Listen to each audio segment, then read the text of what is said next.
Terrarian in the Dungeon, Chapter 73, Fan Fiction, by Azazyel.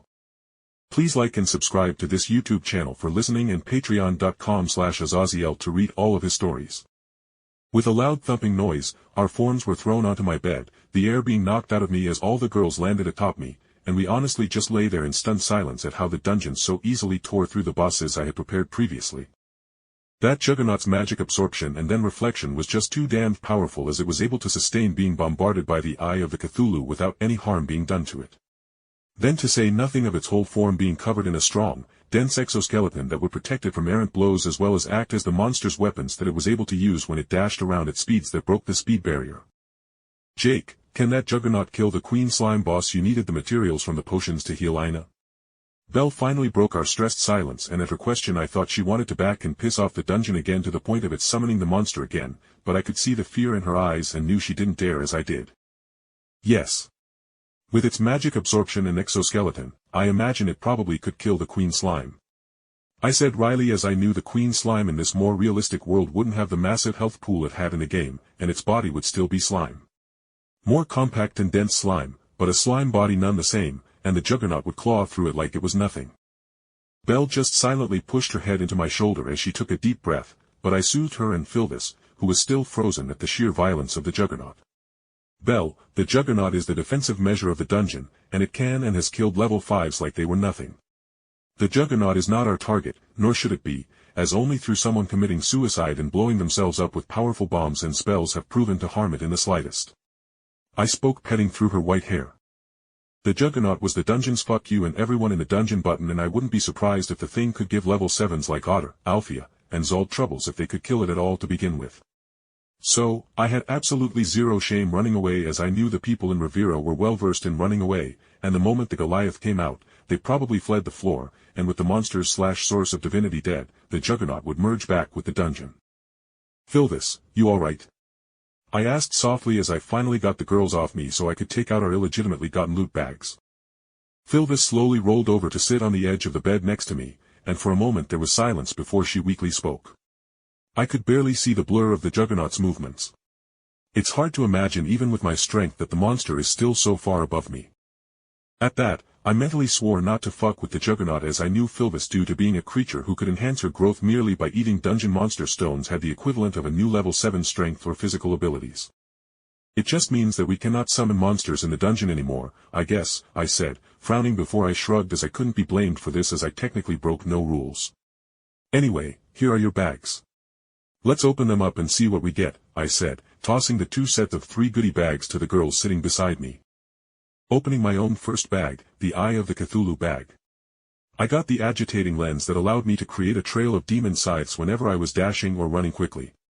The scythes also scaled off my magic damage bonuses. In my second bag, the Eater of Worlds Fargo's drop was the Darkened Heart. When equipped, it grants 10% increased movement speed, and turnaround traction, and spawns 4 mini Eater of Worlds that could grow depending on the mana I pushed into them, and their strength and durability scaled off my strength and endurance. Lastly, in my last bag, this one from the Queen Bee, I received the Queen's Stinger that made me, when equipped, immunity to becoming infested by spores for some reason, as well as increases armor penetration by 10%, and all Hornet and Bee monsters become friendly. Last of all, the Queen's Stinger also gave me a special dashing ability which would combine with my Cthulhu shield to give me a stronger dash, that when I collided with something, my surroundings would be covered in the acidic toxins that the Queen Bee used as venom for its stinger.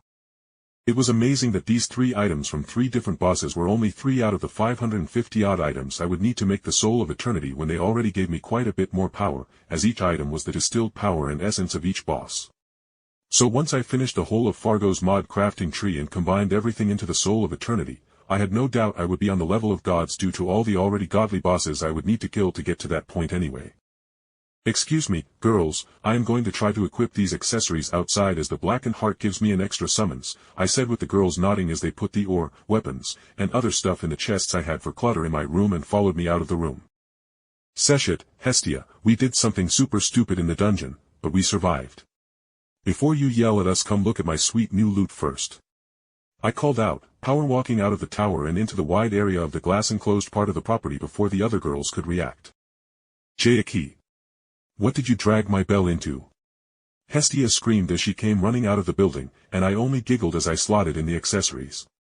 Hestia screamed as she almost ran face-first into the large sedan-sized mini-eater of worlds. I got us mounts. I choked as all four of the mini-eater of worlds retracted and compacted their blades and other things, leaving their forms only with the scaled covering so I and the others could ride them, though they were certainly slow flyers. They were barely flying like a brisk walk as they seemed to excel at launching themselves across the ground after tunneling through it.